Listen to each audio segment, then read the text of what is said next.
It will be a lakalaka that will be performed by the descendants of Meretonga Blake, who are living in different parts of the world, have come from America, Australia, New Zealand, other parts of the world to join their relatives here in Tonga in the celebration of the Queen Mother's 90th birthday.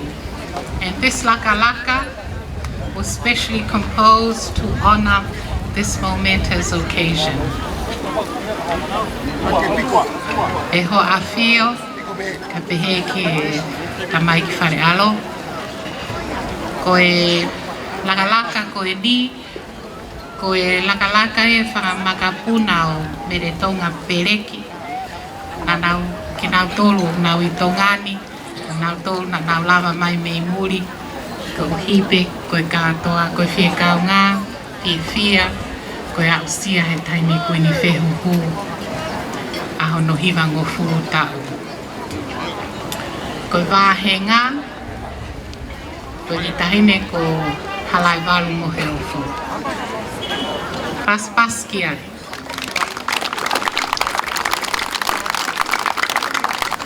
Bravo! Bravo!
Luta